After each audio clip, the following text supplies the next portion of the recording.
France 24's Yuka Roya joins me in the studio. Hi, Yuka. So the European Union has unveiled a long-awaited roadmap to revamp its economy in the face of Donald Trump's tariff threats and China's growing influence. Tell us more. Well, Yinka, the European Commission has unveiled its Competitiveness Compass, calling it the North Star that would guide the EU's work for the next 5 years. It centres on 3 pillars: innovation, decarbonisation and security. The aim is to become more business-friendly in order to spur investment. The final blueprint builds on recommendations of a report by former ECB President Mario Draghi released last September. It warned the bloc would be condemned to, quote, a slow agony if it didn't change, the status quo being characterised by weak growth, high energy costs and reliance on China. Here's the Commission President speaking as she presented the plan. We have a very clear signal from the European business sector that there is too much complexity and the duration of permitting is too long. The administrative procedures are too cumbersome. We have to cut red tape.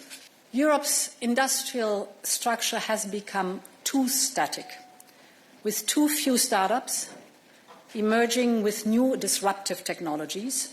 So we need to reignite Europe's innovation engine.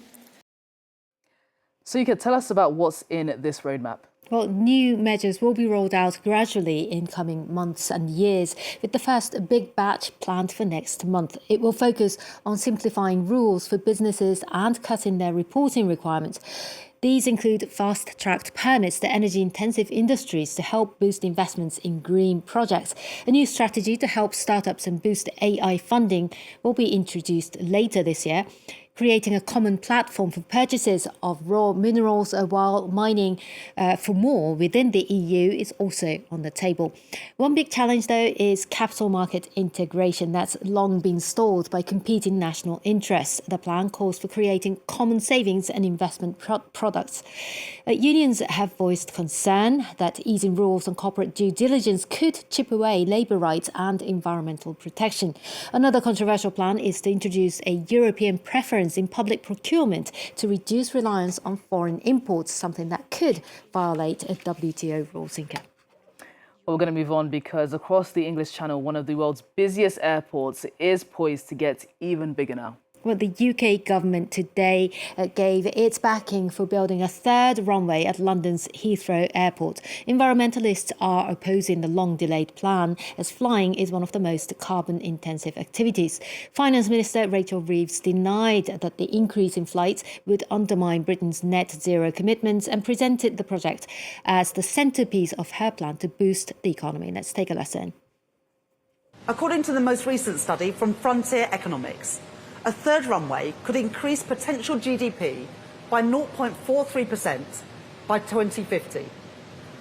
Over half, 60% of that boost, would go to areas outside of London and the South East, increasing trade opportunities for products like Scotch whisky and Scottish salmon, already 2 of the biggest British exports out of Heathrow. And a 3rd runway could create over 100,000 jobs. Well, local residents opposing the plan said economic opportunities outlined in the Finance Minister's speech didn't depend on Heathrow being bigger, while Ryanair's chief executive labelled talks about a new runway as a distraction from damaging hikes in aviation tax. Well, in the US, the Federal Reserve has decided to keep interest rates unchanged despite calls by President Donald Trump to lower them.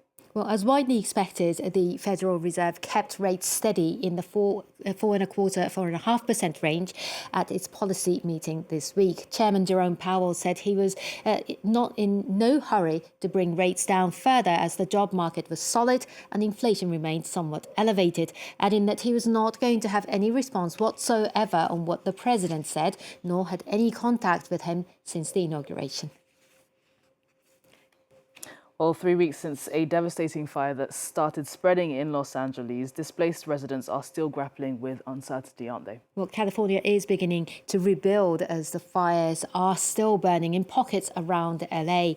The state's governor is looking to the private sector to fund rebuilding efforts. Matthew Mary Carriche has more. Rebuilding areas of California devastated by recent wildfires will be expensive, with some estimates reaching as high as $40 billion.